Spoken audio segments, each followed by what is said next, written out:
కొద్దిసేపు దేవుని యొక్క ఉన్నతమైన మాటలు మనం ఆలోచించేద్దాం. ఈరోజు ఒక విలువైన పాఠాన్ని మనం ధ్యానించబోతున్నాం. వ్యర్థమైన దానితో లాభసాటి వ్యాపారం అని చక్కని టైటిల్తో ఈ యొక్క పాఠాన్ని మనం ప్రారంభించుకున్నాం. వ్యర్థమైన దానితో లాభసాటి వ్యాపారం. ఆలోచన చేస్తే ఏది వ్యర్థమైనది, ఏది లాభసాటి,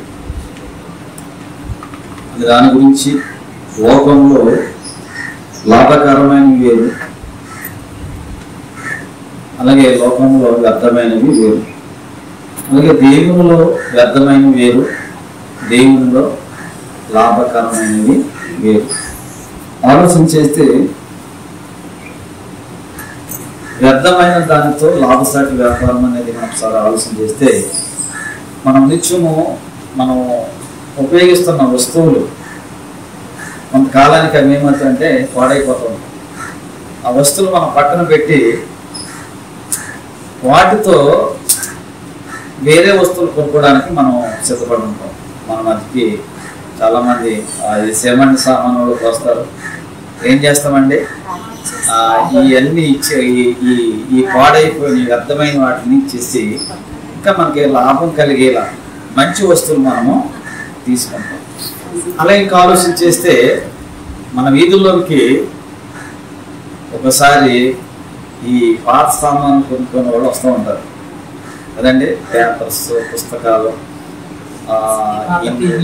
టీవీలు అన్ని పాడైపోయి అన్ని కూడా అవన్నీ మీరు మాకు ఇవ్వండి, మేము మీకు డబ్బులు ఇస్తాము అనేసి అంటారు. అంటే మనకి ఈ పాడైపోయింది మనం ఎక్కడో బయట పాడవేయకుండా ఆ పాడైపోయిన దాంతో మనం ఏం చేస్తామంటే కొంత లాభాన్ని మనము సంపాదించుకుంటాము కదండి. అలాగే ప్రియమైన దేవుని పిల్లరా, ఈ లోకంలో కూడా ఏది వ్యర్థమైనదిగా ఉంది, ఆ వ్యర్థమైన దానితో మనం లాభం ఎలాగా సంపాదించుకోవాలని దాని గురించి మనం ఆలోచన చేస్తున్నాం. యేసు ప్రభువు వారు ఆయన లోకంలో ఆయన ఉన్నప్పుడు ఎన్నో అమూల్యమైన సంగతులు ఆయన మాట్లాడారు.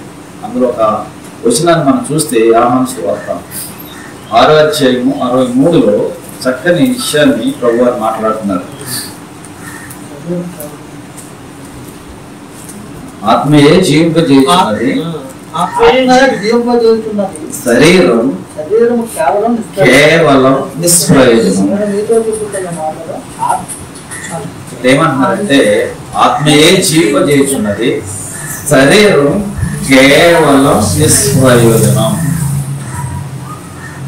ప్రభువా చెప్పిన మాటను మనం ఒకసారి ఆలోచన చేస్తే, అంటే ఈ మానవుడు అనగా ఇద్దరు వ్యక్తులు మనకు కనపడుతున్నారండి. అంటే బాహ్య పురుషుడు ఉన్నాడు, ఆంతరంగిక పురుషుడు. తొలి పత్రికలో పౌలుగా చెప్తారు అంటే ఆంతరంగిక పురుషుడు ఉన్నాడు, బాహ్య పురుషుడు ఉన్నాడు. మా బాహ్య పురుషుడు కృషించుకోవచ్చున్నాను,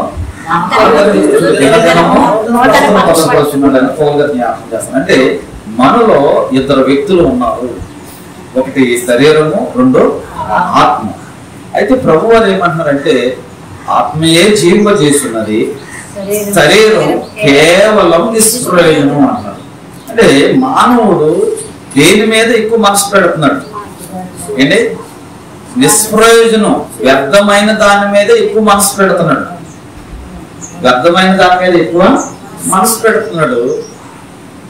వ్యర్థము కాని దాని మీద ఏమాత్రం కూడా మనసు పెట్టడం లేదు.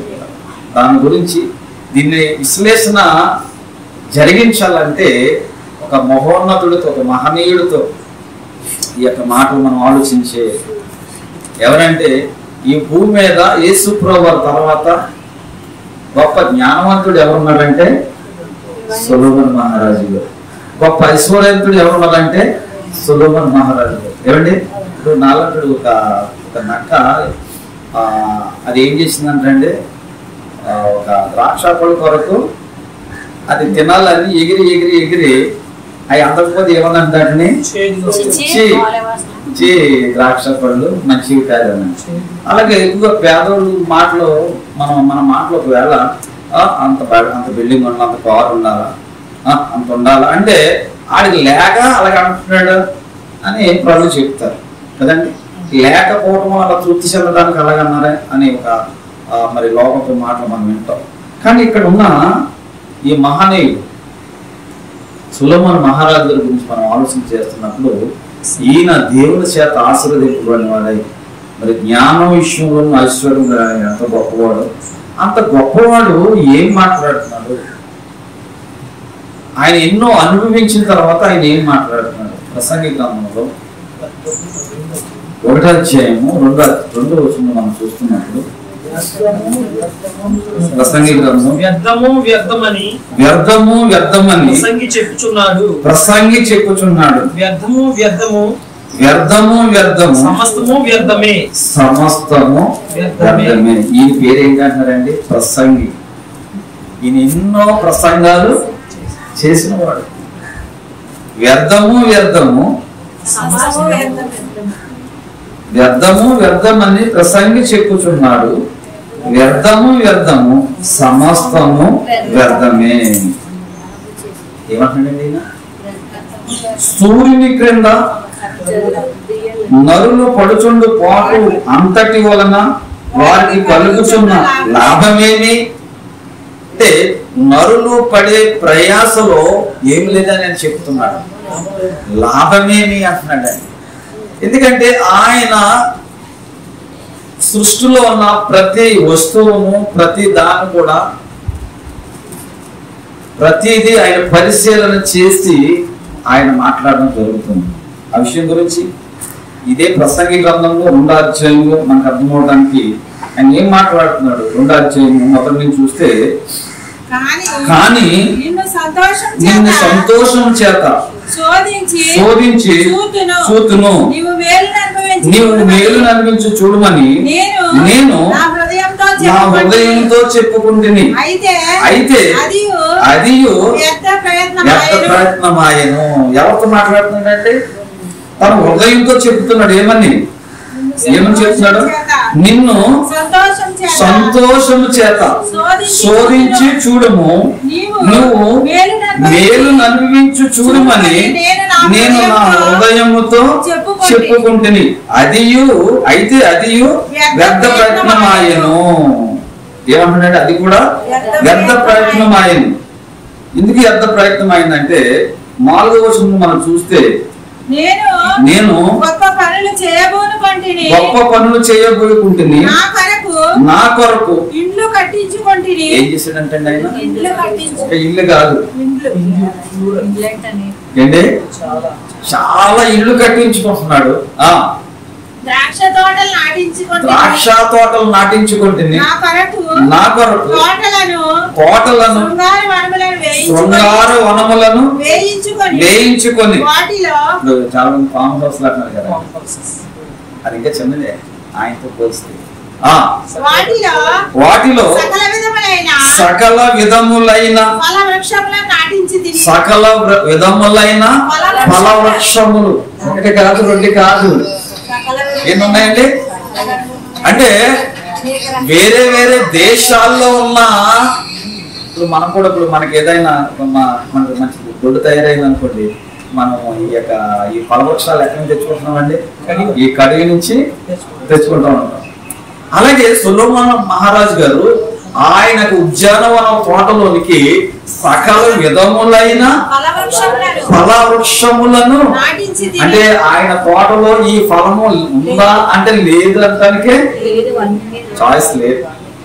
సకల విధములైన ఫలవృక్షములను నాటించి తిని, వృక్షములు నారుమళ్లకు నీరు పారుటకై నేను చెరువులు త్రవ్వించుకొంటిని. పనివారిని పనికత్తెలను సంపాదించుకొంటిని. నా ఇంట పుట్టిన దాసులు నాకుండిరి. యెరూషలేమందు నాకు వారందరికంటే ఎక్కువగా పశువుల మందలను గొర్రె మేక మందలను బహు విస్తారముగా సంపాదించుకుని ఉంటిని. నా కొరకు నేను వెండి బంగారములను రాజులు సంపాదించుకుంటే సంపదను ఆయా దేశములలో దొరుకు సంపత్తును కూర్చుకుంటుంది. నేను గాయకులను గాయకురాండ్రులను మనుషులు హెచ్చరించు సంపదలు సంపాదించుకుని బహుమంది ఉపపత్నులను ఉంచుకుంటే. ఎంతమంది ఉపపత్నులు?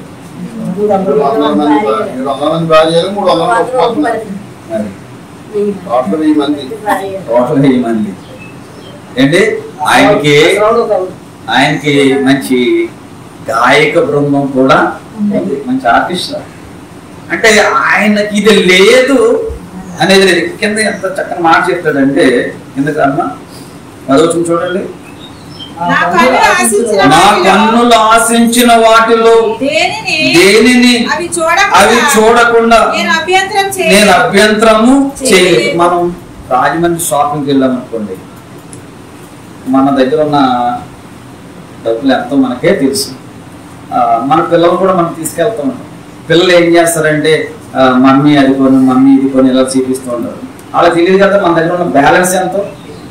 అప్పుడు ఏం చేస్తాం, చేయని ఉండరా, ఏది కొనాలో నాకు తెలుసురా అంటే మన స్టాండర్డ్ని బట్టి మనం ఏదైనా కొనమంటాం. పెద్ద ఆనంద రెస్టారెంట్ మనం వెళ్తామండి, ఆనంద రీజెన్స్ రెస్టారెంట్కి వెళ్తాము, జేకే రెస్టారెంట్కి వెళ్తాము. మన స్టాండర్డ్ ఎంతండి?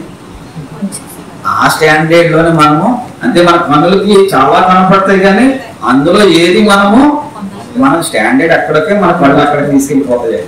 అవునా కదా? అయితే సొలొమోను మహారాజు గారి విషయంలో అట్లా లేదు. నా కన్నులు ఎంత చక్కగా చూడండి అన్నమాట. నా కన్నులు ఆశించిన వాటిలో దేనిని అవి చూడకుండా నేను అభ్యంతరం పెట్టలేదు. వాక్ సాంతుందండి.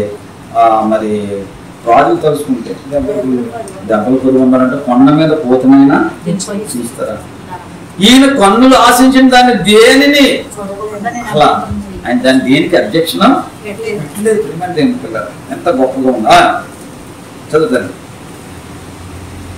అప్పుడు నేను చేసిన పనులన్నీ వాటి కొరకే నేను పడిన ప్రయాసమంతయు నేను నిదానించి వివేచింపగా అవన్నీ వ్యర్థమైనవిగాను ఒకడు గాలికి ప్రయాసపడినట్టుగాను అగపడెను.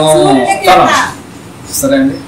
అంటే ఆయన జీవితంలో ఆయన చేసిన ఎంజాయ్ ఎంత గొప్పగా ఉందో ఇంకా మనకి టైం సరిపోదు, కానీ ఆయన గురించి ఎంతసేపు మాట్లాడినా ఏంటి, ఎంతసేపు అయినా మాట్లాడచ్చు. అంత భోగభాగ్యాలతో ఆయన జీవించడం మనకు జరిగింది. చిన్న ఎగ్జాంపుల్గా సొలొమోను మహారాజు గారు మీరు చూడండి. సొలొమోను మహారాజు గారు మీరు చూడమ్మా, నేను ఊరుకోను, దగ్గర వచ్చారు కూర్చుంటారు. దేవుని అవమానం పరచుకోవడం. ఓకేనా?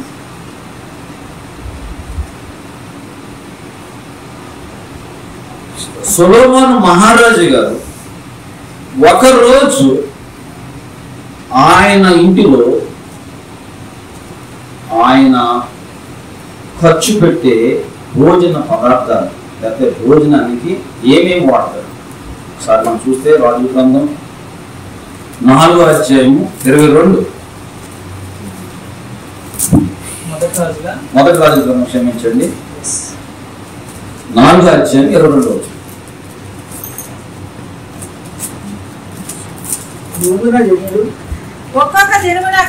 ఒక్కొక్క దినమునకు సొలొమోను భోజన సామాగ్రి ఎంత అంటే ఎన్ని రోజులకమ్మా? ఒక్క రోజు భోజనానికి ఆయన ఇంటిలో ఆ రాజదర్బారులో అయ్యే ఖర్చు ఒక్క రోజుకే. చదువుతల్లి.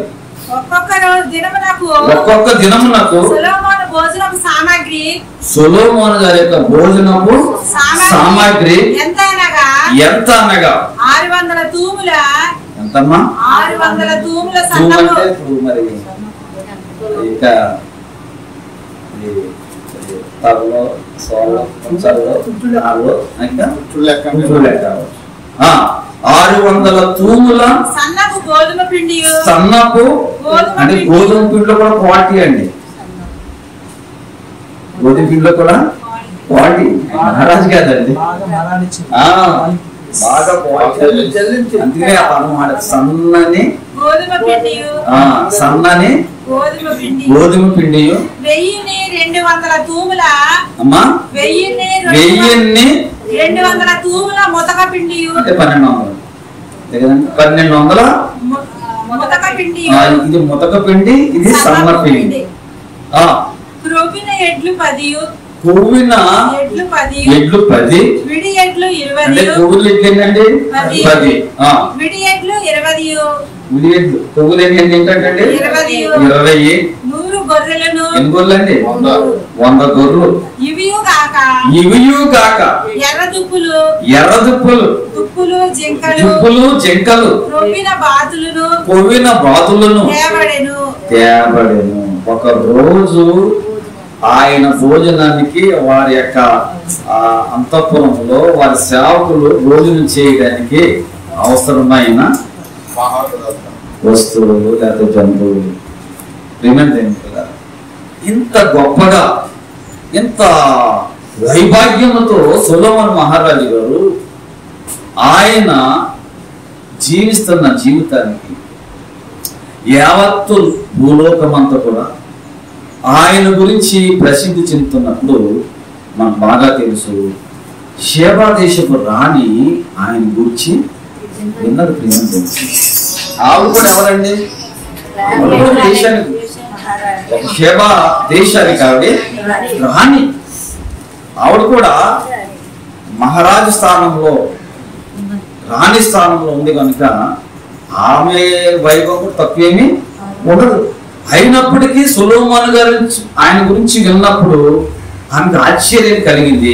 అది నమ్మలేదు, ఆ విషయాలని నమ్మలేదు. ప్రియమైన పిల్లలు అయితే ఆమె తప్పనిసరిగా ఇశ్రాయేలు దేశం వెళ్ళాలి, యెరూషలేము వెళ్ళాలి, తప్పనిసరిగా నేను విన్నవి కాదు, లేదా ఆయన యొక్క జ్ఞానం గురించి చాలా గొప్పగా చెప్తున్నారు, ఇవన్నీ నేను చూడాలని ఆమె కూడా బంగారం వెండి చాలా చక్కని పరికరాలతో ఆమె కూడా తన పరివారంతో షేబా దేశం నుంచి యెరూషలేము ఆమె బయలుదేరడం జరిగింది. వెళ్ళిన తర్వాత ఆమె చూస్తున్నప్పుడు రాణి గారికి ఆశ్చర్యం కలిగింది. సొలొమోను గారి యొక్క ఆయన రాజ దర్బారులో జరుగుతున్న ఆ పరిస్థితులు చూద్దాం. 2వ గ్రంథం 9వ అధ్యాయం 1 నుంచి 8 వరకు మనం 9 విషయాలు మనం చూద్దాం. 2వ గ్రంథం మొదటి షేబా దేశపు రాణి సొలొమోను గూర్చిన ప్రసిద్ధిని వినినప్పుడు గూఢమైన ప్రశ్నల చేత సొలొమోనును శోధింపవలనని కోరి మిక్కిలి గొప్ప పరివారమును వెంట పెట్టుకుని గంధవర్గములను విస్తారము బంగారమును రత్నములను ఒంటెల మీద ఎక్కించుకుని యెరూషలేముకు వచ్చిన క్యాంప్ పెట్టుకుని చూసారండి. అంటే ఆమె యొక్క రాజ్య పరిపాలనకు సంబంధించిన పనులన్నీ కూడా పోస్ట్ పోన్ చేసి ఎక్కడికి క్యాంప్ బయలుదేరిందండి? యెరూషలేముకు బయలుదేరింది. ఇప్పుడులాగా మన వాళ్ళు ఢిల్లీ వెళ్ళాలని బయట ఎక్కించిన ఈజీగా ఉంటుందండి. వాళ్ళ ప్రయాణం దేని మీదమ్మా? ఒంటెల మీద ఏమేమి పెట్టుకుందండి? బంగారము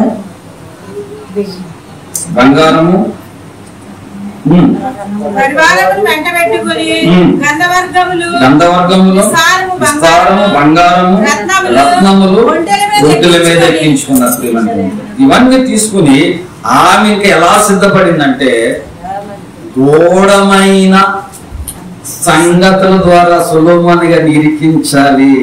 నువ్వే పెద్ద గొప్ప కాదు, మేమో జ్ఞానవంతులమే అని చాలా ప్రిపేర్తో వస్తుంది ఆవిడ. ఒక డిబేట్ జరగబోతుంది వాళ్ళిద్దరి మధ్యన.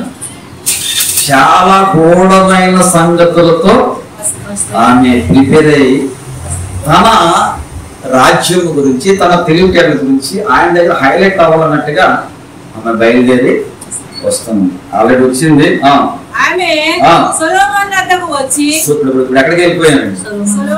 సొలొమోను యెరూషలేము యొక్క ఆ కోటలోనికి ఆమె వెళ్ళడం జరిగింది. వచ్చి తన మనసులోని విషయములన్నిటిని గురించి అతనితో మాట్లాడిందండి. డిబేట్ జరిగిందా? ఎన్ని ప్రశ్నలు అయితే పట్టుకుని వచ్చిందో అన్ని ప్రశ్నలతో కూడా ఆయనతో మాట్లాడటం జరిగింది. అది యాక్చువల్గా మనం అయితే కొన్ని ప్రశ్నలకి కొద్దిగా అటు ఇటు జవాబు చెప్పలేదు. నేను తర్వాత చెప్తానండి, మనకి ఆలోచించుకున్న పరిస్థితులు ఉంటాయి. కానీ ఇక్కడ సొలొమోను గారి విషయం మనం చూస్తే సొలొమోనుకు ఆమె ప్రశ్నలన్నీ ఆమెకి విడదీసి చెప్పాను. చూసారండి ఏం చేశాడంటే, ఎలాంటి గూఢమైన సంగతులు ఆమె ప్రశ్నలు వేసినప్పుడు కూడా అవన్నీ ఏం చేసినట్టండి వాక్యాన్ని కూడా ఎలా చెప్పమంటుందండి తిమోతి గారు రాసిన పత్రికలో సరిగా దైవజనుడు సన్నద్ధుడే ప్రతి సత్కార్యం అమ్మా పూర్ణముగా సిద్ధపడి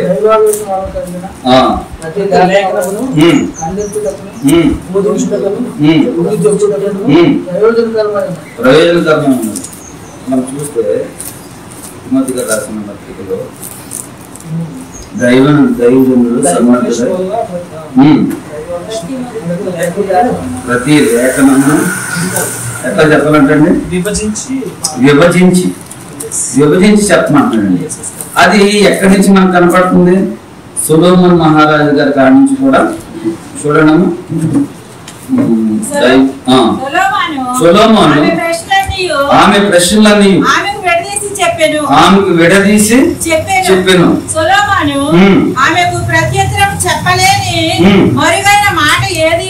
మరుగైన మాట ఏది కూడా లేకపోయాను.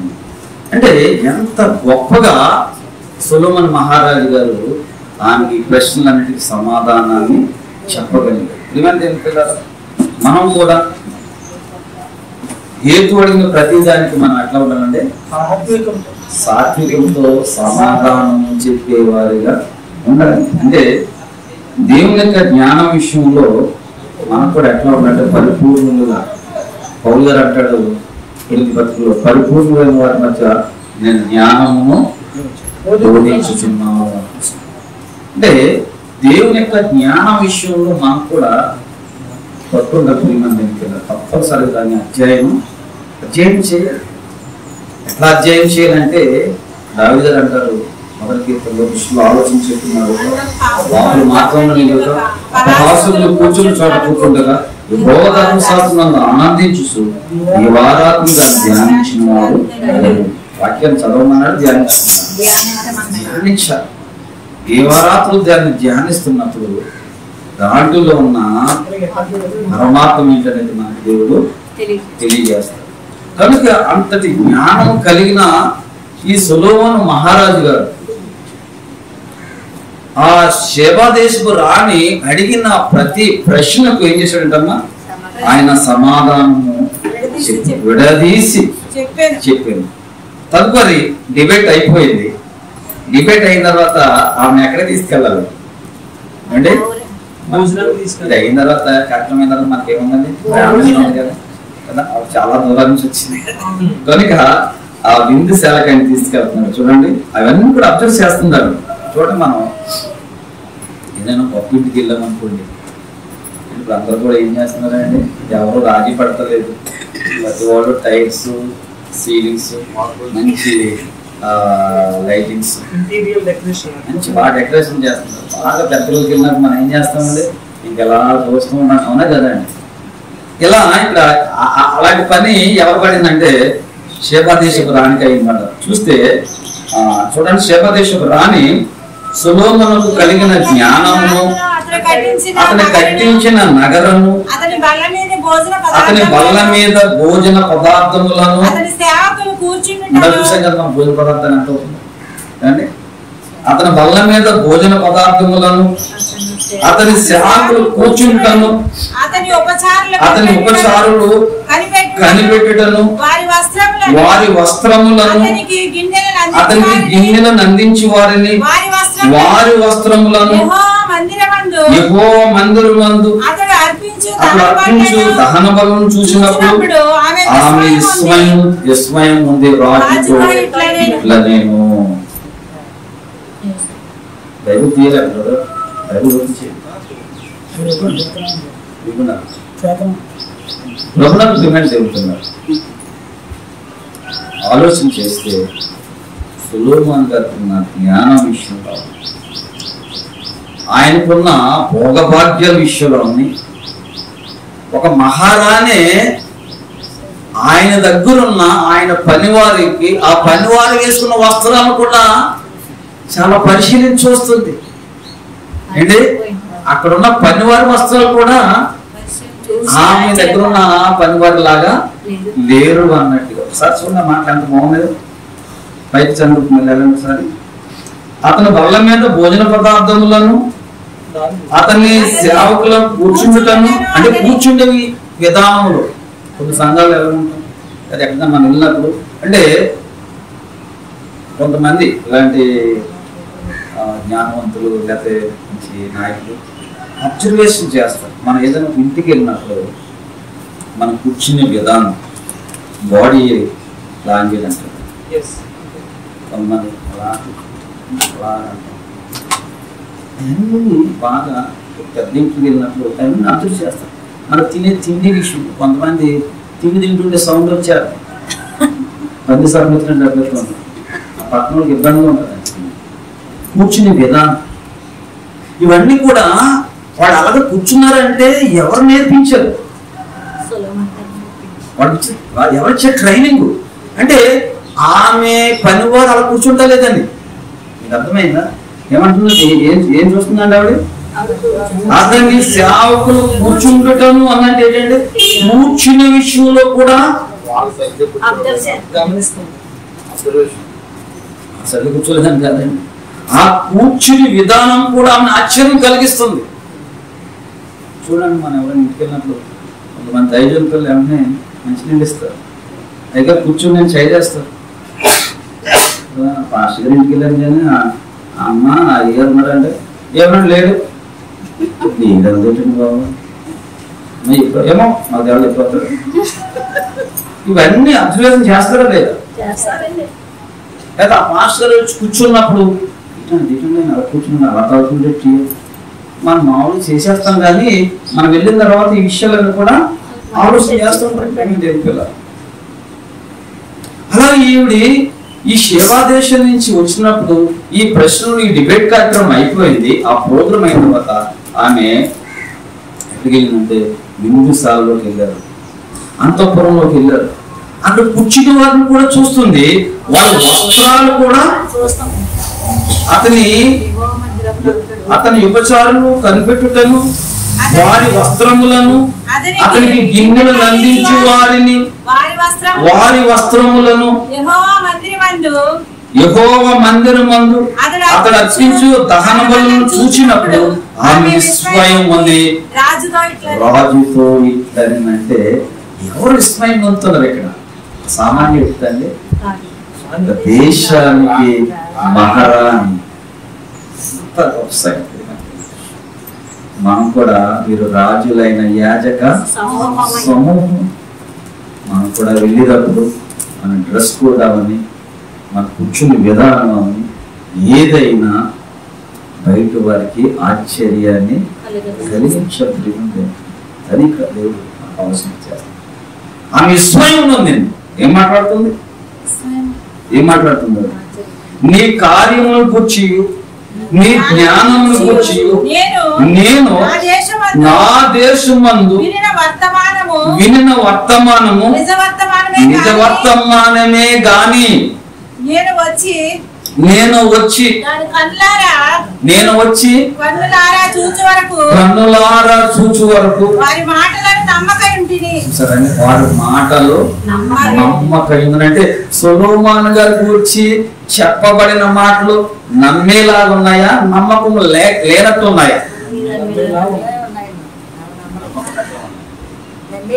నమ్మేలాగా లేవు. ఎవరైనా ఈ మాటలు వింటే ఏంటి అన్ని 100 గొర్రెలు వేస్తాడా? ఒక రోజు కూడదానికి 100 గొర్రెల, 30 ఇడ్ల, బాతుల. ఆయన జ్ఞానం గురించినప్పుడు అంత గొప్ప జ్ఞానం చెప్తాడా, అంత గొప్పగా మాట్లాడతాడా అనేసి అసలు నమ్మలేదు ఆవిడే కాదు, చాలా మంది ఆయన గురించి నమ్మలేదు అన్నట్టు ఉంది. ఏమంటుంది ఆవిడ? మళ్ళీ చదవాలి. నేను వచ్చి దాని కన్నులారా చూచు వరకు వారి మాటలను నమ్మకయుంటిని. నీ అధిక జ్ఞానమును కూర్చి సగమైనను వారు నాకు తెలుపలేదు. నిన్ను గూర్చి నేను విన్న దానికంటే నీ కీర్తి ఎంతో హెచ్చుగా ఉన్నది. సొలొమోను మహారాజు గారికి అంత జ్ఞానం ఉంటే మాట్లాడుతుంది, సొలొమోను కంటే గొప్పవాడు ఇక్కడ ఉన్నాడు. కింద ఏమంటుందంటే ఆవిడ చక్కని మాట్లాడుతుందండి, నీ సేవకులు భాగ్యము మంచిది, ఎల్లప్పుడూ నీ సముఖమున నిలిచి నీ జ్ఞాన సంభాషణ వినుచుండు నీ సేవకులైన వీరి భాగ్యము మంచిది. నీ దేవుడైన యెహోవా సన్నిధి నువ్వు రాజువై ఆయన సింహాసనం మీద ఆసీనమై ఉన్నట్లు నీ యందు అనుగ్రహం చూపించినందుకు నీ దేవుడైన యెహోవాకు స్తోత్రములు కలుగునుగాక. ఒక అన్య దేశపు మహారాణి ఎవరిని స్తుతిస్తుందని? యెహోవా దేవుడిని స్తుతిస్తుందంటే దానికి గల కారణం ఎవరు? సొలొమోను మహారాణి. మనం బట్టి ఎవరు మహిమపరచుకోవాలి? దేవుడు మహిమపరచుకోవాలి. అలా మన జీవితాలు, మన ఆత్మీయ జీవితాలు ఉంటున్నాయో చూడండి, ఆలోచించండి. ఆమె చాలా గొప్పదండి, మంచి ప్రార్థన కూడా. ఆమె ప్రార్థన చేసి ఎన్నో కార్యాలు జరుగుతాయి. ఆమె దేవుని తర్వాత ఏ సంగతి అయినా వాళ్ళ దేవుడు గొప్పవాడు అని మన గురించి ఎప్పుడైనా మన దేవుని మహిమపరిచేలాగా మన జీవితాలు ఉంటున్నాయా? ఏమంటుందంటే అక్కడికి ఎవరు స్తుతించిందండి? యెహోవా నామానికి స్తోత్రము కలుగునుగాక. ఇంత గొప్ప జీవితాన్ని కలిగిన సొలొమోను మహారాజు గారు చివరికి ఆయన ఏమంటున్నాడండి? మళ్ళా ప్రసంగి గ్రంథంలో వెళ్ళిపోవడం చివరిగా ఆయన ఏమంటున్నాడమ్మా? ఎంత గొప్పగా ఆయన బ్రతికినప్పుడు కూడా ఏమంటున్నాడు? 2వ అధ్యాయము 11వ వచనం చెప్తున్నాడు. ఏమన్నాడంటే, అప్పుడు నేను చేసిన పనులన్నీ వాటి కొరకై ఎంత ప్రయాసపడ్డాడు. ఇల్లు కట్టించాడు, చెరువులు తవ్వించాడు, ఏంటి సకల విధమైన ఫలవృక్షాలు నాటించాడు, ఎన్నో ఉద్యానవనాలు నాటించాడు. అంటే ఎంత టైం ఆయన దానికి కేటాయించాడు. ఏమండి ఆయన కాలాన్ని స్వర్ణకాలం, స్వర్ణయుగం అంటారా? వచ్చేది ప్రభుత్వం ప్రివెంట్ అయిపోయారు. ఎంత గొప్ప భోగభాగ్యాలు ఆయన అనుగ్రహించారు. అంటే ఇతర రాజ్యాల్లో ఉన్న మహారాజులు, మహారాణులు కూడా ఆయన గురించి ఆశ్చర్యపడ్డారు. అంటే ఆయన యొక్క వైభవం అంత గొప్పగా ఏమిటి?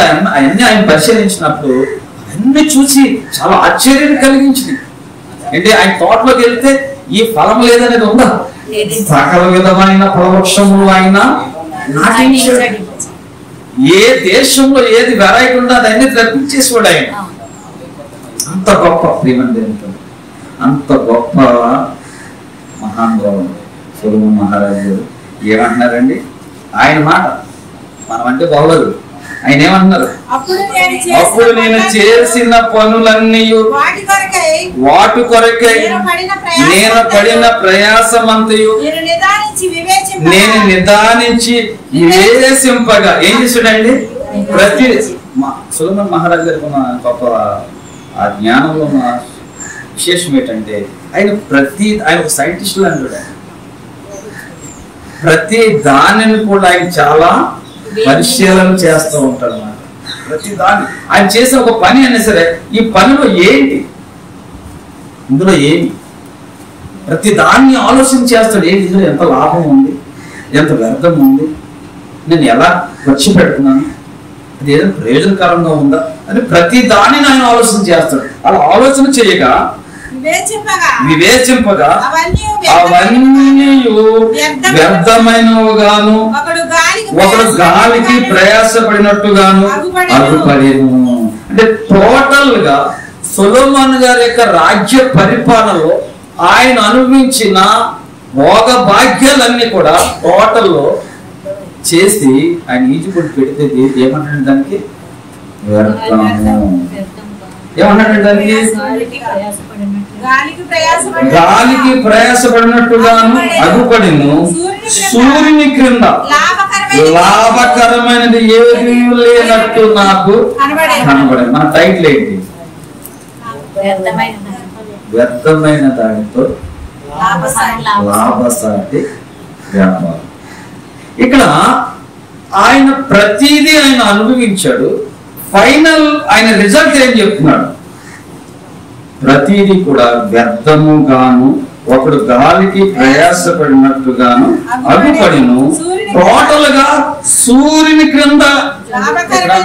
ఒక ఈ దేశంలో అన్నాడా? అంటే మొత్తం యావత్ ప్రపంచమే వచ్చేస్తాడు. అంటే ఆయన యెరూషలేములోనే ఉండడు. ఆయన ప్రతిదీ చూశాడు. ఎక్కడ ఏదున్నా ఆయన కావాలని తెచ్చేసుకునేవాడు ఆయన. అందుకనే సూర్యుని కింద అన్న మాట సొలొమోను గారే వాడగలరు దేవుని తర్వాత. అంతగా ఆయన పరిశీలన చేస్తున్నారు ప్రేమను దేవుని. సూర్యుని క్రింద లాభకరమైనది ఏది లేనట్టు నాకు కనబడింది. అంటే ఆయన పరిశీలన చేస్తే అసలు లాభకరమైనది ఏది లేదంటున్నాడు. అందుకే ప్రసంగం మొదట్లోనే ఆయన 2వ అధ్యాయం అంటాడు, 2వ వచనంలో అంటాడు, వ్యర్థము వ్యర్థము ప్రసంగి చెప్పుచున్నాడు, వ్యర్థము వ్యర్థము సమస్తము వ్యర్థమే. ఎంత గొప్ప మంచి మాట అంటాడండి ఈ గ్రంథంలో. 2వ అధ్యాయం ఏమంటుందంటే, మనం చాలా ప్రయాసపడతాం కదండి, చాలా మంచి మాట ఇక్కడే 2వ అధ్యాయంలోనే మంచి మాట ఉంటుంది. ప్రసంగి గ్రంథంలోనే 2వ అధ్యాయము చక్కని మాట మీకు తెలియజేయడం ఇష్టపడతాను. 18 చూడమ్మా. సూర్యుని క్రింద నేను ప్రయాసపడి చేసిన పనులన్నిటిని నా తర్వాత వచ్చేవానికి నేను విడిచిపెట్టవాలని తెలుసుకొని నేను వాటి యొక్క అసహ్యపడుతుంది.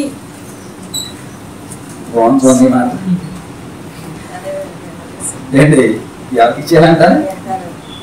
వెనకాలకి ఇచ్చే ఆ ఇష్యూ నాకు ఎలాగనిపిస్తుందంట, చాలా అది అసహ్యంగా కనపడింది. ఇంకొక మంచి మాట ఉంది, చాలా టైం లేదు కానీ ఇంకేమంటాడంటే 20 చూడమ్మా. సూర్యుని కింద నేను ఆశ విడిచిన వాడనైతిని. ఒకడు జ్ఞానముతోను తెలుగుతోను యుక్తితోను ప్రయాసపడి ఏదో ఒక పని చేయను. అయితే ఎవరైనా అంతే కదండి. అయితే దాని కొరకు ప్రయాసపడని వానికి అతను దాన్ని స్వాచ్ఛంగా ఇచ్చేది. ఏంటంటే మన వెనకాల వచ్చినాడు ఎంత వచ్చి ఏం చేయాలండి? కష్టమంది దాని చేయాలి, శుభ్రంగా అనిపిస్తాడు. మనం కష్టపడాలా? చాలా గొప్ప జ్ఞానం ఉంటుందండి.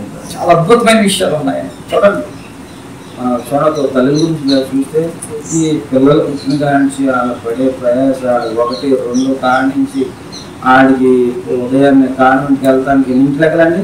5ంటికి లేచి ఆడికి పెట్టి అవన్నీ చేసి మళ్ళీ ఇంటికొచ్చి హోంవర్క్ ఆడు ఇంకో చూడకి మళ్ళీ స్నాక్స్ రెడీ చేసి ఆడికి మళ్ళీ పెట్టి చేసి ఆడికాడు కాలేజీకి వెళ్ళండి టాటా బాయ్ బాయ్ అంటున్నాడు. మమ్మీ డాడీ టాటా ఇద్దరు ఉన్నాయి కదా. ఇప్పుడు ఏమన్నాడండి? స్వాచ్ఛంగా ఇచ్చేవలసి వచ్చిన ఇది వ్యర్థమును గొప్ప చెడుగునై ఉన్నది. గొప్పగా మాట్లాడుతున్నాడండి.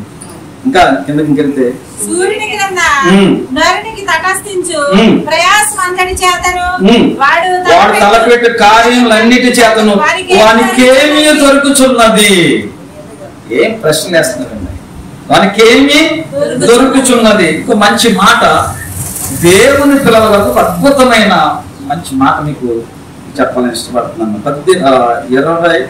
25 చూడండి, చాలా మంచి మాట ఉంటుంది. ఆయన సెలవు లేక భోజనం చేసి సంతోషించడం ఎవరికి సాధ్యం? ఏమండి, ఈనాడు గొప్పగా సంపాదిస్తున్నారండి. ఇప్పుడు అనిల్ ముఖేష్ అంబానీ వాళ్ళ కొడుకు బాగుంటాడు, వాడికి ఏసీ పడతాం, డాక్టర్ దగ్గరికి వెళ్తే ఆయన ఏం చేయమని గింజి తాగమన్నాడు. ఎన్ని కోట్లండి?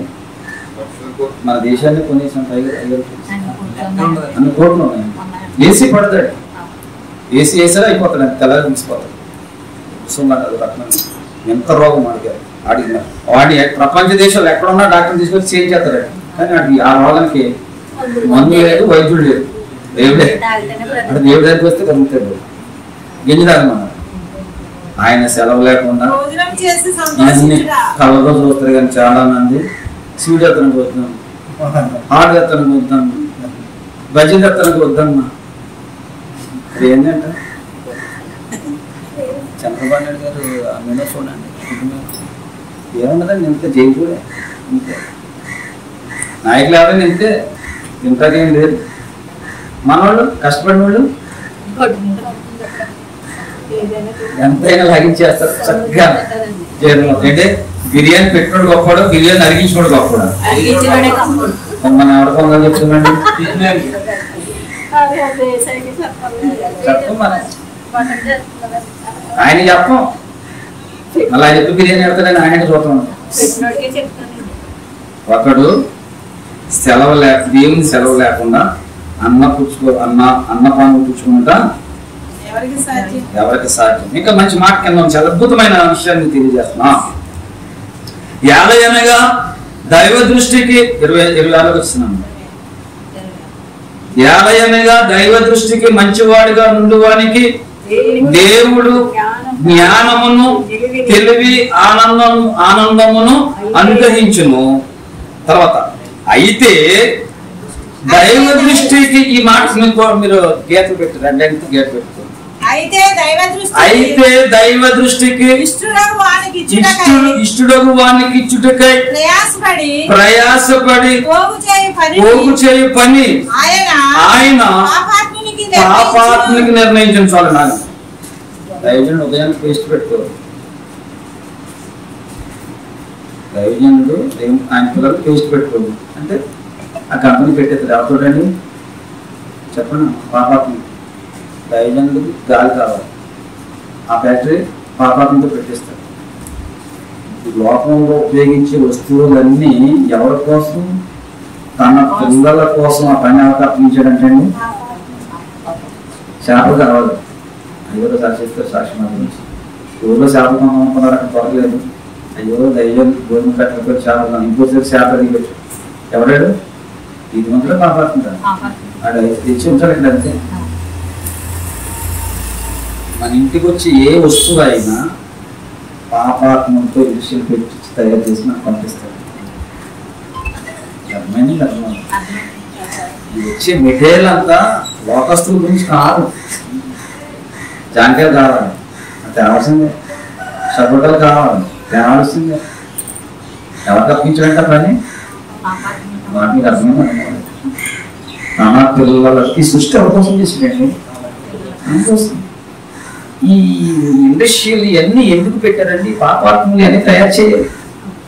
అందా మాటలేదు, తయారు చేసి ఎవరికి అందించాలి? ఆయన పిల్లల తర్వాత ఎవరికైనా. గొప్ప మాట అండి. అంటే ఇవన్నీ ఎవరి కోసం అండి? ఆయన పిల్లల కొరకే. అంటే దేవుని దృష్టిలో ఆయన పిల్లలు ఎంత గొప్పగా ఉన్నారండి. ఎంత మంచి మాట, ఎంత మంచి పదాలు వాడారు చూడండి. అయితే దైవ దృష్టికి ఇష్టడగు వానికి ఇచ్చుటకు. ఈ మాట మీరు వినాలి. దైవ దృష్టికి మనం ఎలా ఉండాలి? ఇష్టడుగా ఉంటే ఆకుల చేత కూడా ఆహారాన్ని ఆయన ప్రార్థించగలరు. గొప్ప దేవుడు అయినా అంటే అంత గొప్ప దేవుడు లేసి ఆ పథకాల కోసం మనం పోతాం. అవునా కదా?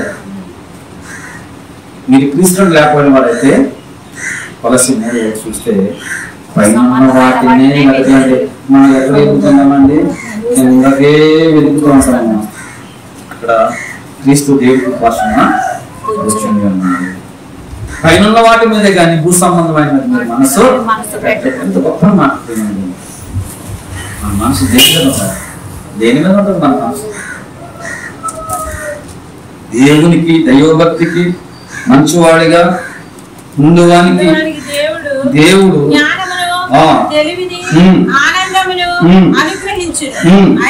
అయితే దైవ దృష్టికి ఎలా ఉండాలమ్మా? దావీదు నా ఇష్టానుసారుడైన మనుషుడు, అతను నా ఉద్దేశంలో దేవుడు చెప్పేస్తున్నాడు. అక్కడి నుంచి ఇక్కడ గొర్రెల దుడ్లో చెట్టు తీసుకెళ్ళిపోయాను. సింహాసనం మీదకే ఇష్టడైన దేవునికి ఇష్టలుగా మనం ఉంటున్నాము. దేవునికి ఇష్టకరంగా మనం బ్రతుకుతున్నాము. ఇష్టడైన వానికి పాపాత్ముల చేత ఏం చేస్తాడండి? ఆ పని ఆయన పాపాత్ములకు నిర్ణయించను.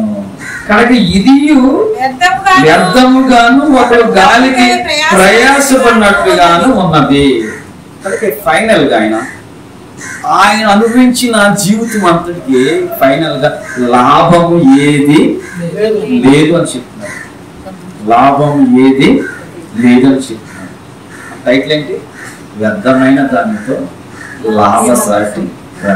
మనం లాభాన్ని కనుక యెహోవా ఏమన్నారు? ఆత్మీయ జీవింపజేస్తున్నది శరీరం కేవలం అనడంటే, కేవలం అనడంటే దానికి కింద పదం ఏది లేదు. ఇంకా కేవలం నిష్ప్రయం అంటే ఇంకా అంత పనికిమాలింది, వ్యర్థమైంది. ఏమండి? చనిపోయాక ఈ బాడీ మా కావాలని ఎవరు తీసుకుంటారు? చనిపోయిన కాడ ఆ భార్య గారు సరిగ్గా ఇప్పుడు అలాగే ఎడతలేదండి. నా దేవుడు అని ఎడుతుండ్రు. ఎవరన్నా ఏడుపు మానేసి మళ్ళీ ఎవరన్నా తప్ప మళ్ళీ మొదలెట్టుకోరండి.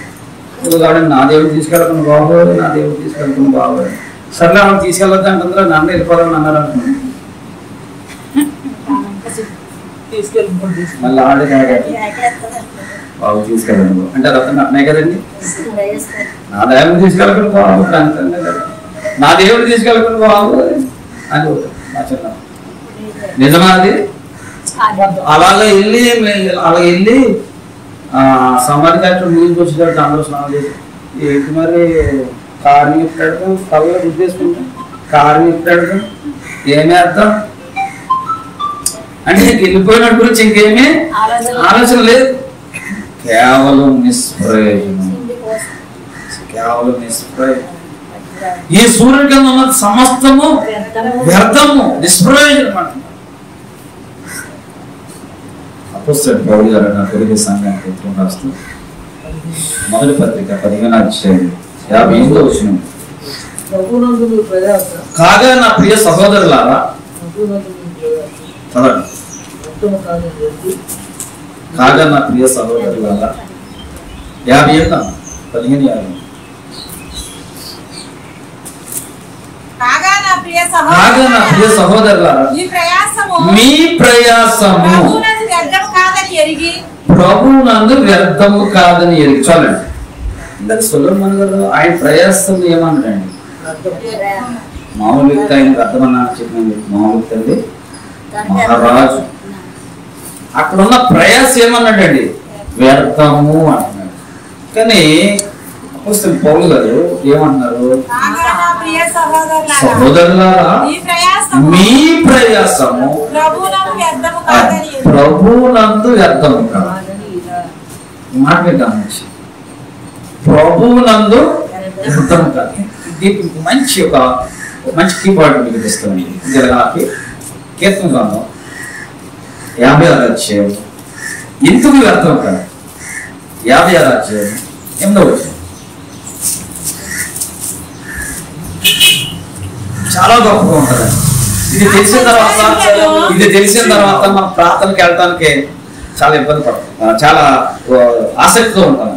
నా సంసారములను ఇది దావీదు మహారాజు గారు మాట్లాడుతున్నారు. నా సంచారములను నీవు లెక్కించి ఉన్నావు. సంచారం అంటే